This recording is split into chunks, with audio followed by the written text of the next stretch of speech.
Ketika kamu menyentuh memori terdalammu, kamu telah membuka cetak biru rahasiamu untuk mengenal peradabanmu di Nusantara. Teknologi canggih leluhur Nusantara yang selama ini tersembunyi seringkali disalahpahami sebagai hal mistis. Peradaban masa lalu yang tidak primitif. Saya menolak teori bahwa manusia berasal dari kera, atau bahwa manusia purba itu primitif. Sebaliknya, justru saya meyakini leluhur Nusantara memiliki teknologi yang sangat modern, seperti anti-gravitasi, alat bernama Vimana yang mampu menolak gravitasi bumi. Gunung Padang. Saya menyebut Gunung Padang sebagai piramida atau gedung karena merupakan bangunan buatan manusia dengan kandungan besi hingga 45%, huruf Lemurian, dan prasasti kuno. Bahkan prasasti di wilayah Sadahurip dan Bukit Muncul yang menggunakan huruf Lemurian yang diklaim jauh lebih kuno daripada Palawa atau Sanskerta.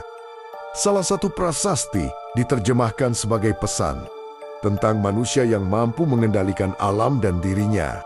Jika memahami potensi batinnya, simbol-simbol seperti Eye of Horus atau simbol keseimbangan energi ternyata sudah ada di Sitis Nusantara seperti di Ranca Buaya.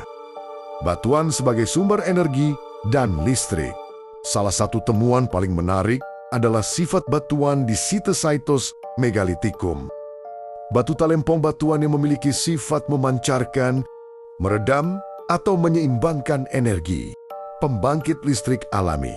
Kita bisa mendemonstrasikan bahwa batuan kecil dari daerah Soreang dan Hambalang mampu menghasilkan tegangan listrik sekitar 0,7 hingga 0,8 volt jika dihubungkan dengan logam tertentu. Saya berhipotesis bahwa gunung-gunung purba tersebut dulunya berfungsi sebagai sumber listrik raksasa. Konsep 3 piramida, bahwa di banyak situs seperti di Bukit Tinggi dan Gunung Padang, biasanya terdapat 3 struktur piramida dengan fungsi berbeda. 1 untuk memancarkan, 1 untuk menyerap atau meredam, dan 1 untuk menyeimbangkan energi alam. Orb dan teknologi cahaya orb atau PROF, cahaya bulat yang sering terlihat melayang di Sitis tertentu, sering dianggap mistis seperti santet atau teluh oleh masyarakat. Sebenarnya adalah teknologi leluhur yang disebut PROF atau orb. Implementasi teknologi masa kini. Kalian belum sadarkah bagaimana pengetahuan kuno ini yang sudah ke dalam karya nyata? Salah satunya adalah baterai thorium yang diklaim bisa bertahan selama bertahan-tahan tanpa pengisian ulang. Tujuannya adalah untuk memberikan solusi atas krisis energi dan pangan di masa sekarang. Dengan belajar dari teknologi nanoteknologi leluhur, jadi secara kesadaran kita harus berpikir holografik untuk berhenti menganggap peninggalan leluhur sebagai hal mistis dan mulai menelitinya secara ilmiah agar bisa menjadi solusi bagi kemajuan bangsa dan bermanfaat untuk sesama. Semesta tidak beragama, hakikat kesadaran manusia, hubungan dengan alam semesta, dan kritik terhadap doktrin yang membatasi akal manusia. Cara bersaksi melalui akselerasi sel. Kalian perlu tahu bahwa untuk bisa benar-benar bersaksi, manusia perlu mengakselerasi jasadnya minimal 2,5% dari akselerasi sel mitokondria. Alasan mengapa orang zaman dulu mengarahkan yuban-yubun ke batuan beranomali magnetik seperti Hajar Aswad atau praktik grounding adalah untuk menaikkan akselerasi sel tubuh. Tujuannya agar jasad memiliki kemampuan untuk melacak aras arsh dan berkomunikasi 2 arah dengan semesta. Konsep berpikir holografik, kesadaran diri, dan hubungan manusia dengan alam semesta. Pentingnya bersaksi kebersaksian. Saya menekankan bahwa banyak orang hanya berikrar atau berjanji tanpa benar-benar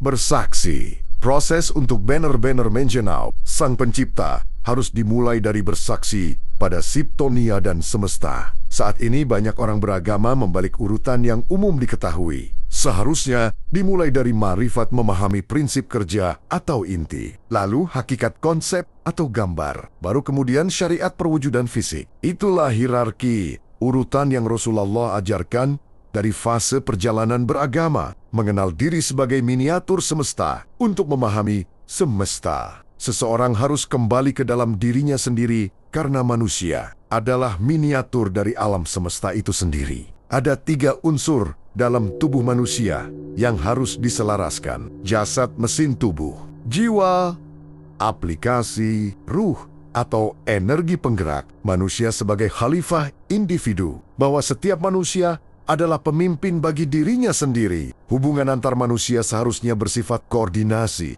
bukan komando perintah. Dalam sistem koordinasi, semua manusia selaras dan seharusnya saling melengkapi dan harmoni, bukan bersaing. Berpikir holografik dan titik nol. Saya mengajak kita untuk mencapai titik nol atau posisi netral. Sebagaimana kertas putih, agar tidak terjebak dualitas. Dengan menjadi netral, seseorang tidak terjebak dalam kubu positif atau negatif yang saling berbenturan. Dari titik nol ini, kita bisa melihat segala sesuatu secara objektif dan menyeluruh. Inilah yang disebut dengan berpikir holografik, kejujuran pada diri sendiri. Banyak orang terjebak dalam doktrin dan dogma yang membuat mereka pandai membohongi diri sendiri. Saya menekankan pentingnya kejujuran. Jika belum bersaksi, jangan mengaku sudah bersaksi. Coba kita tafakuri bagaimana sistem pendidikan saat ini seringkali hanya mengajarkan orang untuk mempertahankan pendapat orang lain. Referensi, bukannya menggali pengetahuan langsung dari semesta. Pelatihan Profiling Universe. Mulailah latihan dan cari guru sejati untuk bagaimana cara blending atau menyatu dengan alam semesta agar manusia bisa memahami pengetahuan secara langsung dari sumbernya, yang juga menjadi salah satu rahasia bisa menjadi seorang penemu karena meneliti yang tidak terjebak oleh doktrin dan dogma.